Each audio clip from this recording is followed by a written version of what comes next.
I've never written a line of code in my life outside of Excel formulas. And I've been able to like deploy production level software, vibe coding. That's crazy.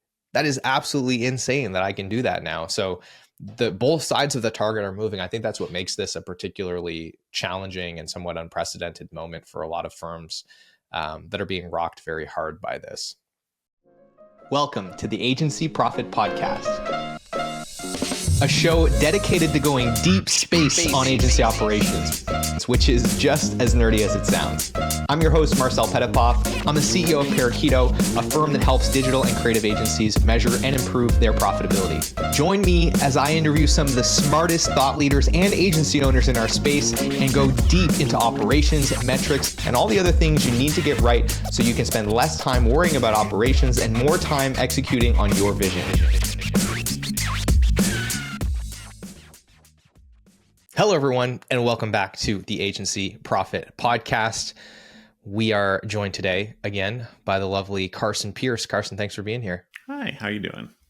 I'm doing great, man. Nice to see you again. Yeah, you too. We haven't talked in a little while. This is like we're catching up, recording a podcast after I was away for like a week. Everyone can just sort of like listen into our chit chat. What are we talking about today, Carson? Well, okay. So part of the reason we haven't been talking because you've been away, and you were actually at a place that I've desperately wanted to visit for a long time. So now I'm all jealous and feeling like I want to live vicariously through you. But you were in Croatia for a little agency conference type deal. So I really want to know what that was like and who you were talking to there. And I think eventually we're going to get into having a conversation about how things are different for agencies in that part of the world compared to North America, for example. And I am incredibly curious about all of that as well.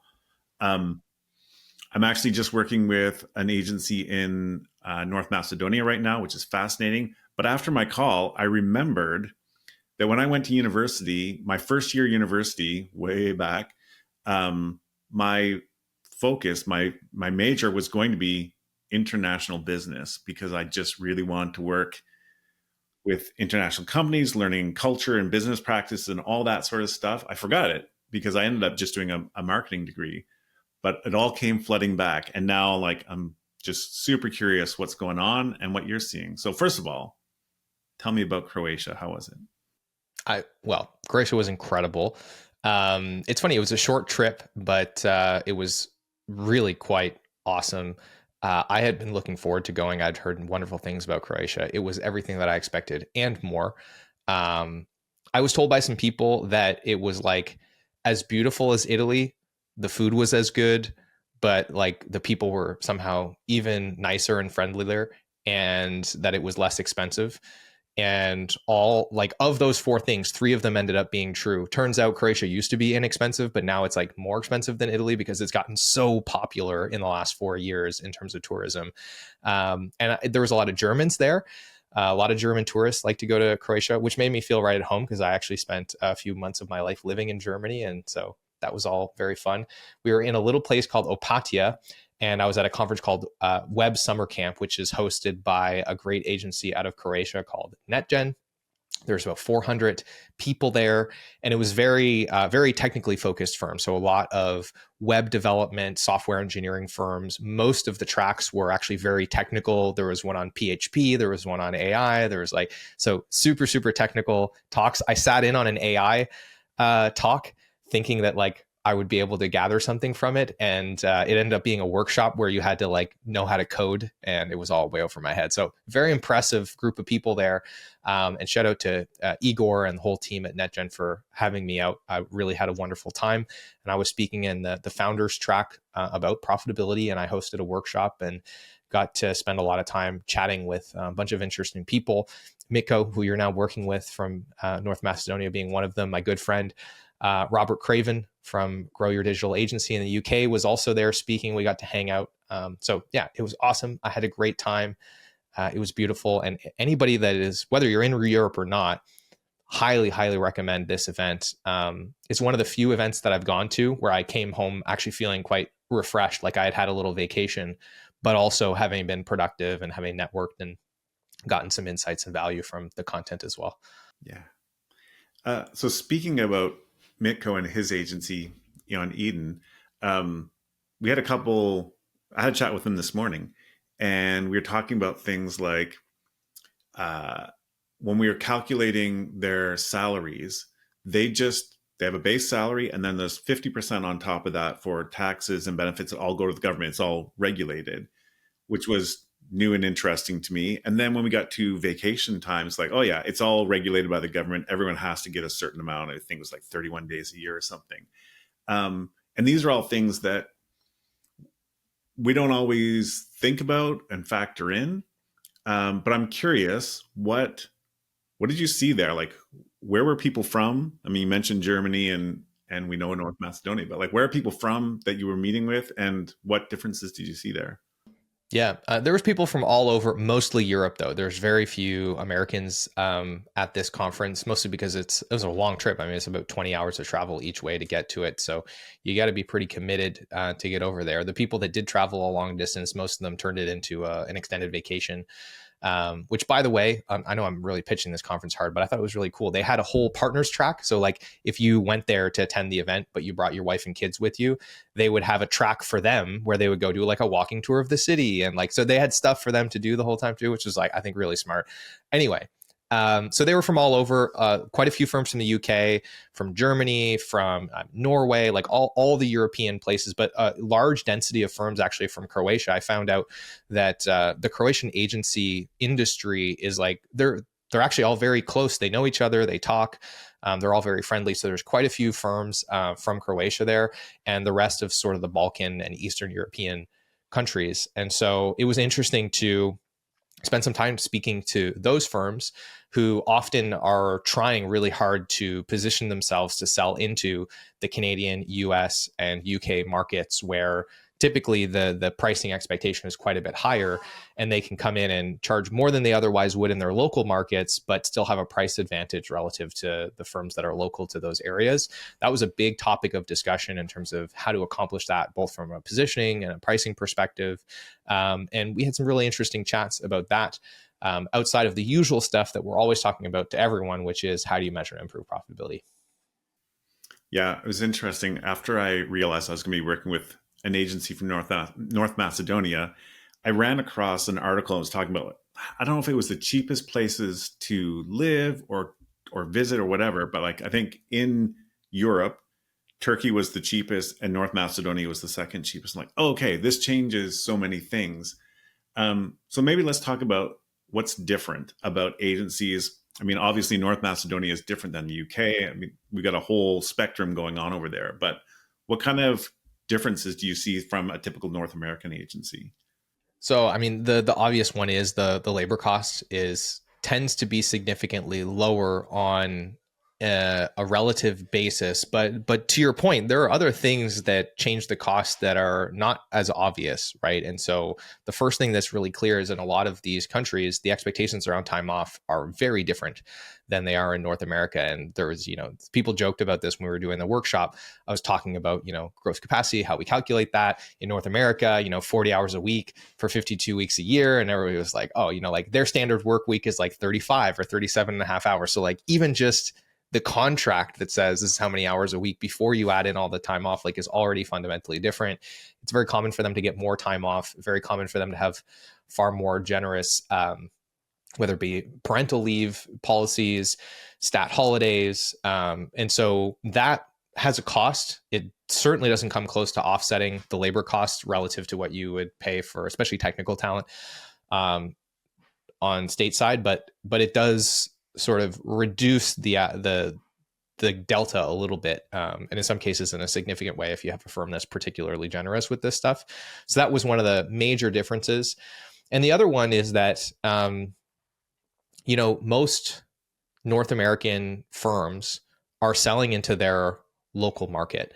That's certainly true about firms in the US. They're selling into the US, right? And so their idea of export is like other states in the US. And that makes sense because that's generally where you're going to command the highest price points. You're going to have the biggest clients with the largest budgets. Even as a Canadian firm, we tend to focus on selling into the United States. We do have lots of Canadian clients and European clients, and we we tend to get clients from all over the world because of how we're positioned. But one of the interesting conversations that surfaced was, as a agency in one of these other markets, so much of the conversation is this tension between, do we sell into our local market, which is often fairly easy for them. A lot of these people are very well networked and have a good reputation, especially if they've had a few international clients. That tends to be very good for their reputation.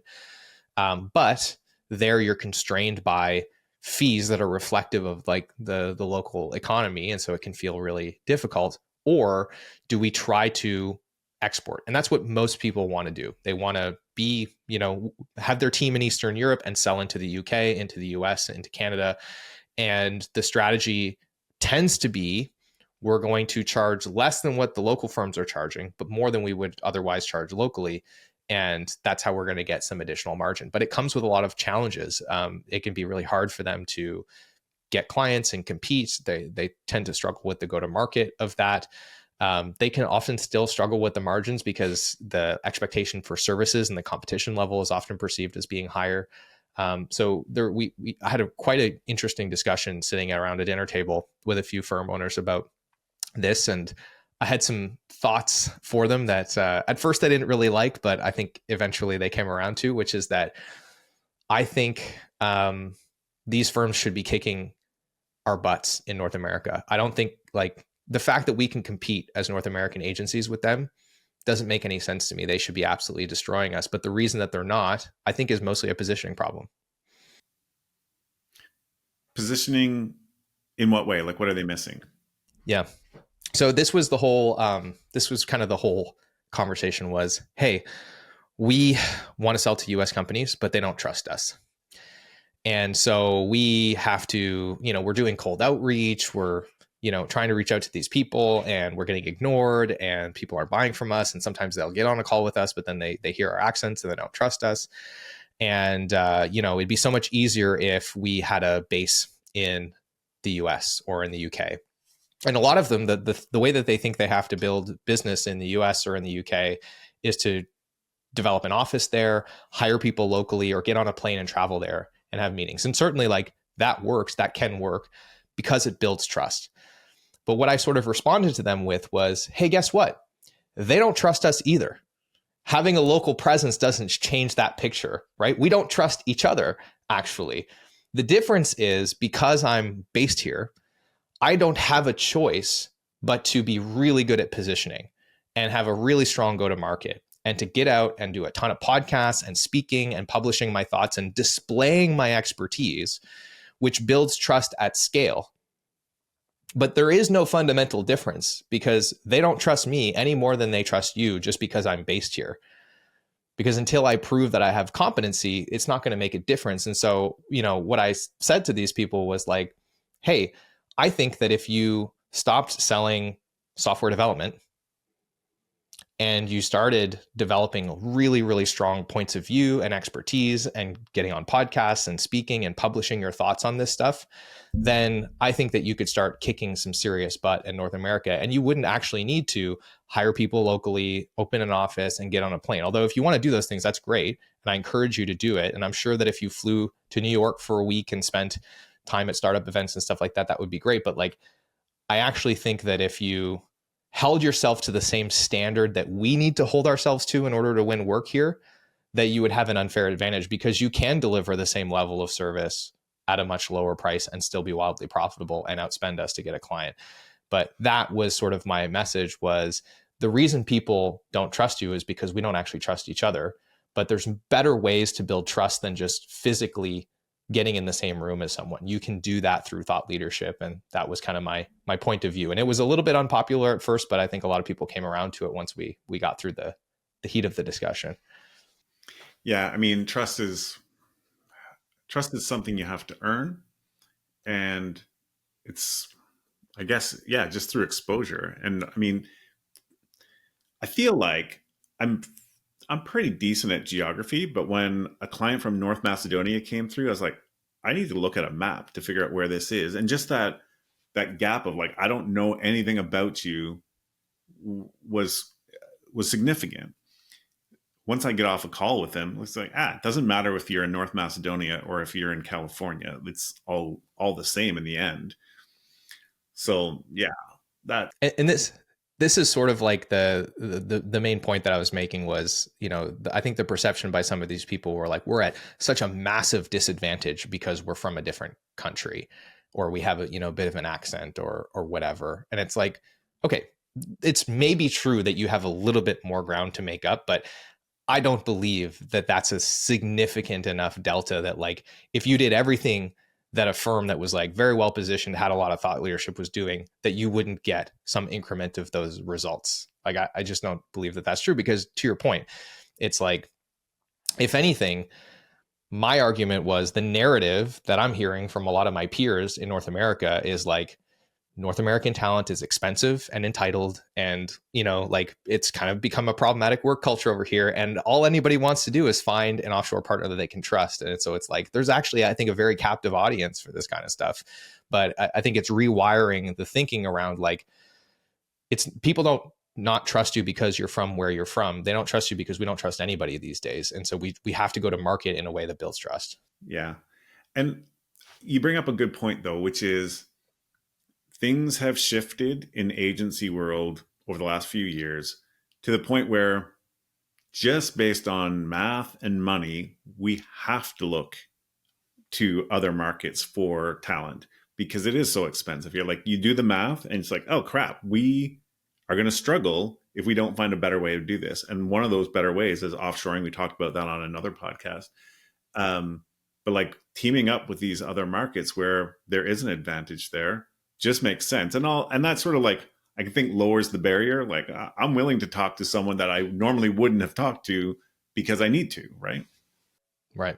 And again, like, if, the point I was sort of making was, it makes sense that you're having some of these challenges and that this is difficult when what you're selling is PHP development, or, whatever, insert generic service, technical service offering. But when you do the work to become the expert in, complex PHP development for medical, HIPAA compliant enterprise software, whatever, insert whatever expertise, then it doesn't matter where you're from. Like, there's a moment where you transcend geography completely with thought leadership and expertise. And that was sort of the message that I had. But then there was another interesting conversation here, which was, the timing on this is kind of interesting, because in North America, we now have this, I mean, everybody in the world, no matter where they're from, has this opportunity for geo-arbitrage, which is, this exciting opportunity that is this country that has unlimited, infinitely leverageable labor that costs like pennies per hour. And it's called AI. And all of us have the opportunity to sort of like, this game of geo arbitrage has now been completely sort of democratized through this technology. And that was a very interesting reframe, that when I heard it, I was like, wow, that's a really good way to look at this, actually. And so it was very interesting talking about this geo arbitrage conversation from like the opposite side, which is being a firm that is actually based in this place, and a lot of people are looking to them for that opportunity. And so how do you handle that? And one of the interesting conversations related to that as well was like, well, how do we make the margins work in our own market where, the pricing pressure is so significant? And, that one's interesting as well. And I think that also exposed one of the things we talk about a lot, which is a lot of people don't really have a good way of thinking about pricing. They assume that they can't make a good margin there, but they don't often have enough nuance around how they think about margin to really figure that out and find a way to make it work. Yeah. And so as you start talking about local markets and margins, I think we end up finding that, so there's the one side of the equation, which is, yes, going to other markets, external markets, creates this whole different dynamic. But internally, in their local markets, we kind of run into the same thing we see with every agency everywhere. Like, they're just numbers that make sense and have to make sense in order for you to run the business. So did you see a lot of that when you're talking to those agencies of like, hey, it's still all the same? Yeah. Yeah, totally. And I think this is where the importance of, and there's a whole podcast episode we did about this, but like relative benchmarking is so much more useful and I think so much more portable than absolute benchmarking. And that applies not just to like different geographies, but even just to like a business that's evolving over time. And you think about like a North American business, like revenue per FTE benchmarks. It's like, well, layer AI into that business and they all go out the window on an absolute basis. But on a relative basis, like those are probably still going to hold fairly true. So the same stuff applied. And, I did a workshop, a lot of these companies, we ran through their numbers and it's all the same stuff, right? Delivery margin, you want to keep it to above 50%. Most of them were still spending anywhere from 20 to 30% on overhead, although a lot of them could be a little bit more efficient in that area. But one of the things that I failed to consider, but that was sort of counterbalancing the fact that a lot of their overhead was low and that most of them were remote, was that they're still paying whatever we're paying for SaaS subscriptions, even though their dollar does not go nearly as far. So they also tend to be far more conservative about signing up for the gazillion little SaaS tools that we just will pay for because we're like, oh, whatever, it's $8 a month, but that could be like, the equivalent of 3 times more for them. But all the metrics were still fundamentally the same. The direct delivery margin target of 70%, the delivery margin target of 50% or more, overhead between 20 and 30%, trying to get to their net margins. All of that stuff was the same. And really the opportunity for them was they could significantly outperform that despite not really being specialized in terms of expertise by charging, higher rates in an export market with their lower labor costs. But a lot of them did struggle to find those kinds of margins in their local marketplace because of, I think, a lot of the pricing pressure that they were under, and in some cases overlooking, their efficiency metrics to a degree. Mm-hmm. I'm curious about a couple other things. So local markets, local clients are going to be attracted to the local agencies because obviously they're way cheaper than an external international agency. So that makes sense. What about on the labor side? Like you got someone in Turkey or Ukraine or wherever that can now be hired on to a North American agency making way more money than they would locally. How does that affect those local agencies in terms of finding talent, retaining talent? Yeah, that was a really interesting thing because, we're at this conference and I'm speaking to 2 senior developers. One of them works for an agency in Croatia and the other one used to do that and now works for Google. Now, I didn't ask them, but my guess is that from a compensation perspective, they're on 2 completely different planets. So like that is a thing. And it has been a bit of a challenge for these agencies. And this is part of the reason that the geo-arbitrage has been slowly going away over the last number of years, because if you're a talented developer anywhere in the world, you can work for funded SaaS companies. The other thing that was also interesting is it's getting easier and easier to get funding. Like venture capital is becoming less centralized as well. So you have software companies and which was a challenge we had in North America over the last 20 years, which was, as an agency, even in New York City, you're competing against the SaaS startup down the street that can pay this same developer that you're paying, I don't know, 150 grand, they can pay them 250.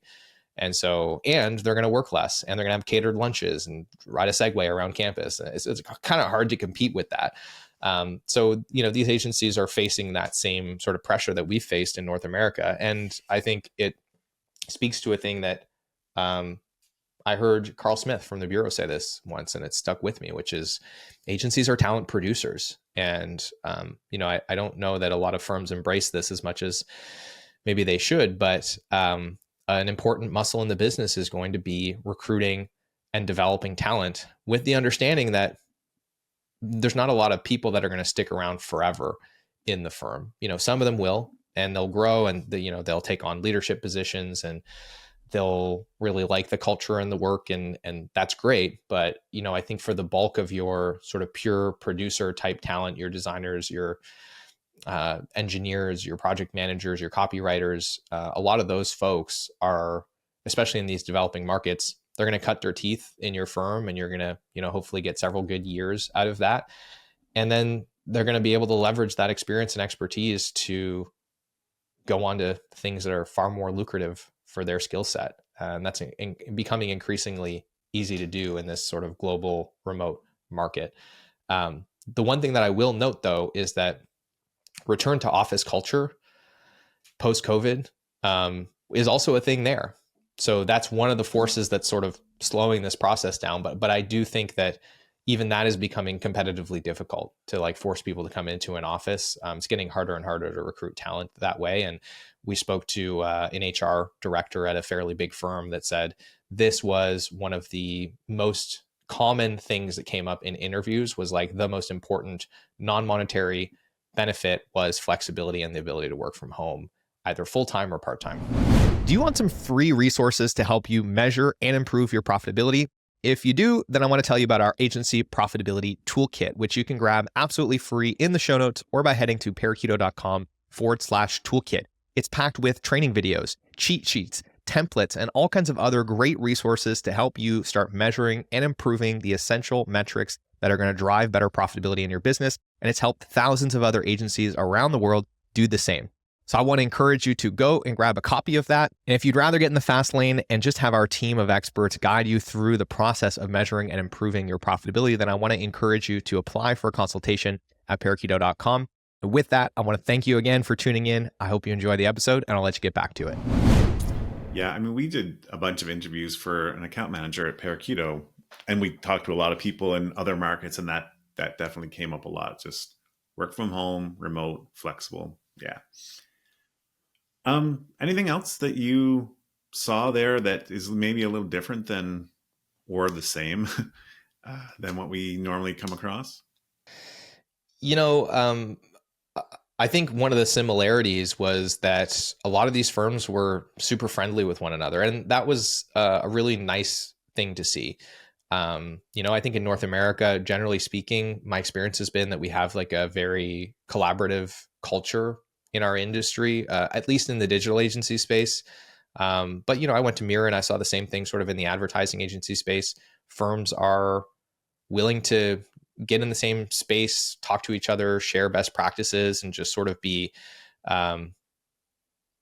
partners in this industry, even though they might compete for the same work. And that was definitely the case over there as well. It was really cool to see all of these companies come together, and a lot of them from that local Croatian market, and just sort of break bread and get together and chat. And so that is, I think, going to continue to be really important for us as we go into this very interesting period of time that I foresee will create a lot of opportunity for collaboration in the form of, you know, some M&A. There'll probably be some firms that decide to close their doors or decide they want to move on and do something else. And so there'll be talent moving around. So I think this is an important time to really make sure you're networked in this industry, because as things change, it'll be important to know who's who and who's doing what. I think that'll give you a lot of options, and if nothing else, a lot of support as we go through what's going to be, I think, a really interesting few years. Yeah. I mean, sort of like tying it back to the theme of this podcast, but like there's this globalization of agencies, and that started with started before COVID, but like COVID really accelerated it.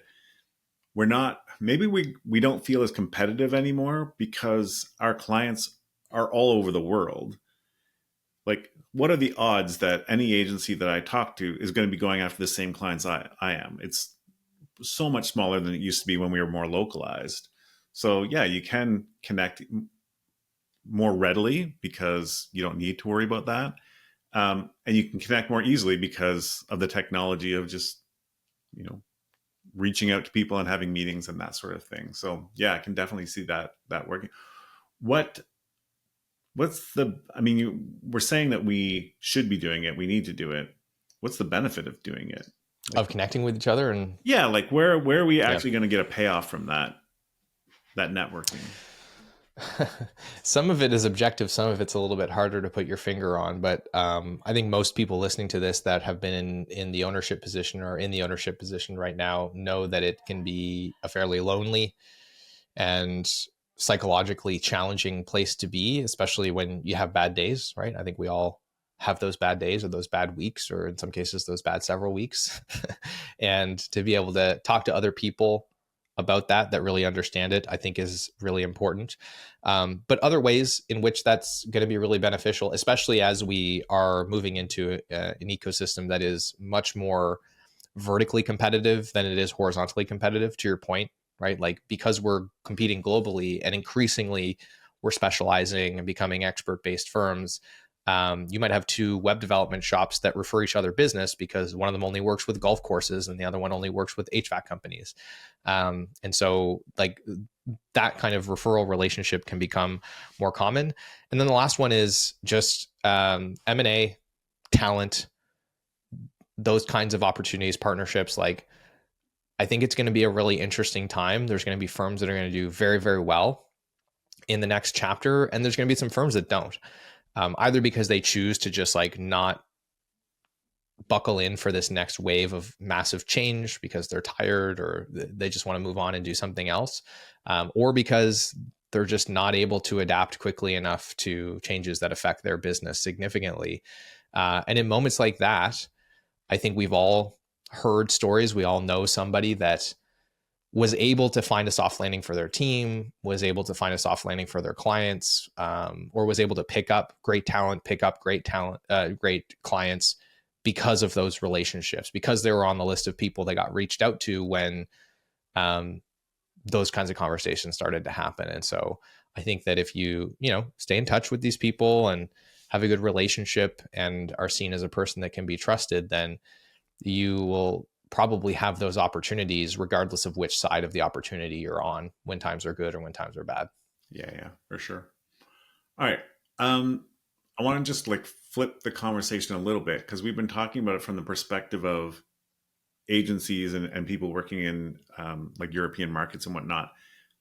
What are the big impacts for North American agencies that we now are seeing more and more competition? I don't know if that's quite the right word, but from these other markets.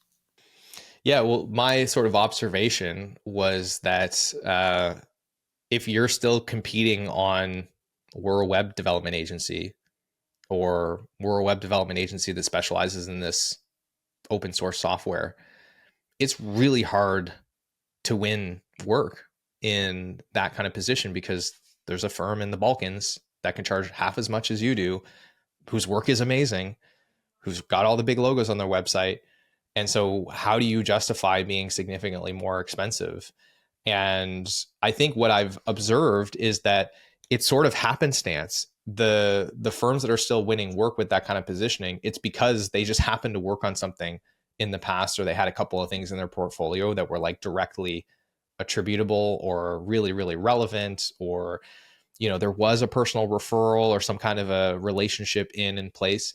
But what that's done in North America is it's forced us to become obsessed with positioning and try to get really, really good at that. And that's been a very popular topic in this market. I think what we should be scared of in North America is the fact that these firms that have started winning and eating a lot of our lunch on that sort of first level of positioning, which is getting more specific about technologies or industries, going to that next level, which is developing deep and legitimate expertise that transcends geographies, then I think we're really going to be in trouble. And so I think that's part of the reason that a lot of North American firms have been really exploring offshore labor, and I think are really paying close attention to AI, because if you have not gone down the path of deepening your expertise and your positioning and you're competing in this environment, well, like, it's becoming just really, really difficult to be twice as expensive, for example, as an alternative that is certainly not half as good. Yeah, I recently read a book by Dan Pink called A Whole New Mind, which is not a new book. It's, I don't know, 10, 15 years old. But the basic premise of it is if you're doing work that someone offshore can do cheaper, or AI can do, it wasn't AI at the time, he was just talking about like a computer can do. But if you're doing that kind of work, you're in trouble. You need to like shift things a little bit. And that's all just been accelerated partly by globalization and partly by AI. But I do think, yeah, we need to really start to, in North America at least, we need to really start thinking about, okay, what is the impact of this and how do we respond to it? And I would add a little bit of nuance to that, which is I don't know that it's fundamentally problematic that you're doing that kind of work, but certainly selling that kind of work, that is a dangerous game, right? It's one thing for those activities to be required to deliver a certain outcome. That's one thing, but I would abstract that away from, hey, um, I sell development relative to, hey, I sell, I don't know, AI enabled data pipelines for medical data companies. For just choose your own thing, but like those are very different, even though they still both require development. And I think that like right now, that's an increasingly, I mean, it has been important, but it's just getting even more important in this kind of a climate. And I've been talking about this a lot, but I think the sea is parting, and you're either going to be a firm that is competing on efficiency, and that's going to be an increasingly ruthless and difficult game to play, but there will be people who will win there. There's always been people who are winning there. Walmart and Amazon have been winning there, but like that's a hard business and you got to be very good at it. Or you're going to be an expertise based firm. And, I said this to somebody and they said, yeah, but becoming a world leading expert in something is hard. I'm like, yeah, I know. Like but that's the message, is like there's not going to be a middle ground anymore, so you kind of have to pick your hard. But unfortunately, yeah, like it's going to be hard, man. I wish that it wasn't, but that's the way it's going to be. And fundamentally, is this? I mean, I think we've been seeing over the last year or two just a really tough slog for agencies in selling their work. Just and there's lots of reasons that we've pinned to that: the economy, uncertainty, whatever. But this conversation is making me think that this globalization is a part of it too. Like we're having a hard time selling our work in North America because there are other options out there that are just as good but cheaper. So that's going to have an impact. Yeah, of course. And at the end of the day, it just comes back to solving problems. And I think that the thing that makes this moment in time so difficult is the problems that people are experiencing are either changing or their perception of them is changing. And so that's one part of the moving target. And then the solutions are changing, or at least the perception of the solutions are changing. And part of that is, yeah, like who can do this and what should it cost and where do I look for it? That's one thing.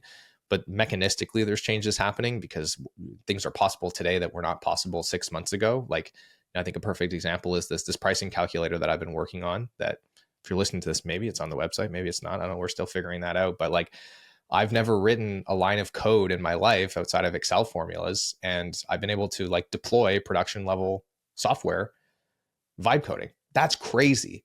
That is absolutely insane that I can do that now. So the both sides of the target are moving. I think that's what makes this a particularly challenging and somewhat unprecedented moment for a lot of firms that are being rocked very hard by this. Mm-hmm. And obviously, we're going to have more and more podcast episodes focused on that side of things. AI. I mean, I don't think we've jumped into it as much as we should have so far, but we will be, I'm sure of it, because we've been talking internally about it a lot. So we need to start talking about it externally a bit more, but that'll be a different topic too.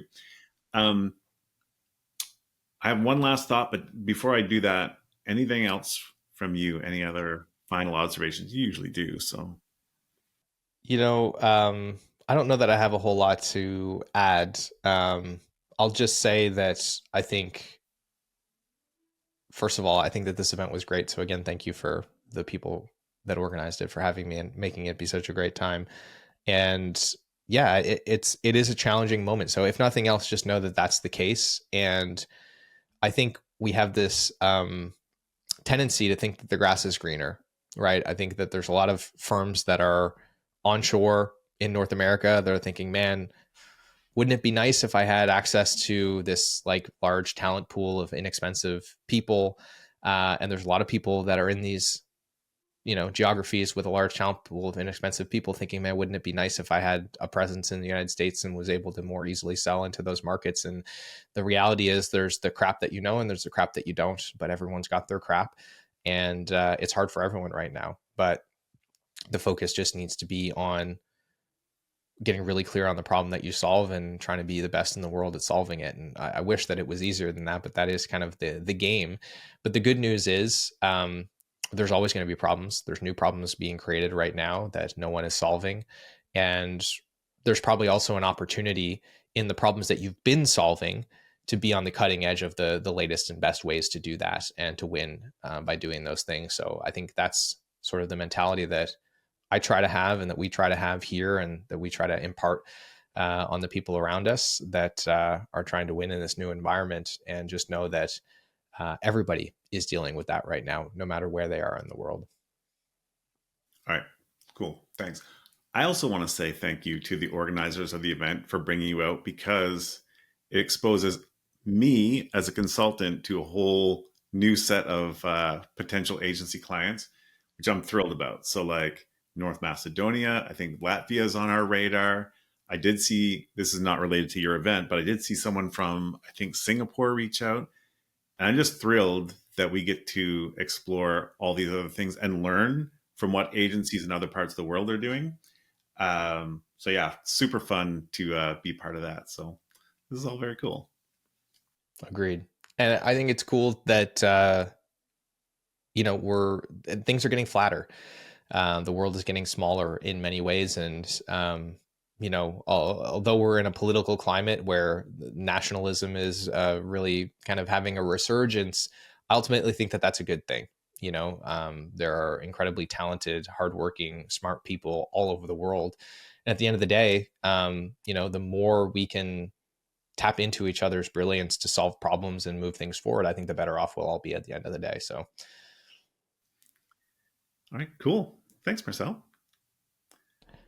Thank you, Carson. And with that, thank you, everyone that's listening, for tuning in today. I hope that these musings were helpful and insightful to you in some way. And if you have comments for us, we always love to hear from you. So please let us know wherever you're listening to this what you thought, and reach out to us anytime. We'll see you on the next episode. Hey, thanks so much for tuning in to today's episode. I hope you enjoyed it. And if you've ever found yourself thinking, man, I get so much value from this podcast, I wish there was something I could do to return the favor. Well, today's your lucky day, because you can leave us a review wherever you're listening to this, and it is incredibly helpful. Of course, if you haven't grabbed a free copy of the Agency Profit Toolkit, go and get that. It's got tons of free resources to help you improve your profitability. If you're looking to get in the fast lane and get help from experts to improve your profitability and measure your most important metrics, then apply for a consultation at parakeeto.com. We'd love to chat with you and figure out how we can help. With all of that, thank you so much for being a listener, and we will see you on the next episode.